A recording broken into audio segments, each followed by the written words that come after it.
उम्मीद करता हूँ ठीक होंगे। आज हम रिव्यू करने आए हैं GTO 110 का, जो मेरे बिल्कुल सामने खड़ा हुआ है, जो मेरा अपना ही है। और ये इसको मैं दरअसल बेच रहा भी हूँ। इसे पेट्रोल ज़्यादा पीता है। और सामने सामने मेरा ड्रीम खड़ा हुआ है, उसके भी एक दिन किसी दिन अलग से वीडियो बनाएंगे। गाय इसकी बात करते हैं, इसका छोटा मोटा जो मुझे पता है तो इसकी बात करते हैं। ये मैंने लिया था कोई हफ्ता दो पहले ही लिया है। और इसके बाद इसको हमने छोटा मोटा चेंज किया। जो सलेंसर नज़र आ रहा है ये ताइवान का है, जो लोकली मिल जाता है।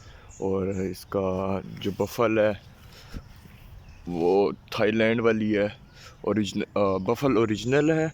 और ये जो कटोरा है ये थाईलैंड का है। और ये पिछली लाइट भी ताइवान की है। और मडगार्ड जेनवन है।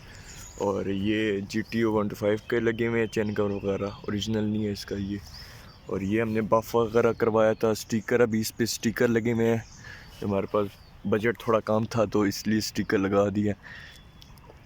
और ये मोनोग्राम अभी तक जेनवन लगे हुए हैं। का मीटर्स के डायल ओरिजिनल है, ये मेड इन जापान लिखा हुआ आ रहा है। जो केसिंग है ये हमने लोकली लगाई हुई है। और ये भी जेनवन ही लगे हुए हैं, बस थोड़ा सा स्प्रे वगैरह हुआ है।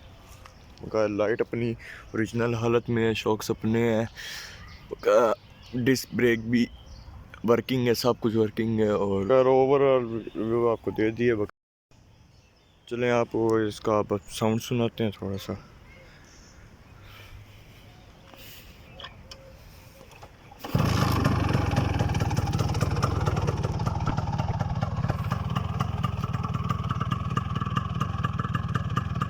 रेस थोड़ी ज़्यादा हुई भी है, इसको ज़रा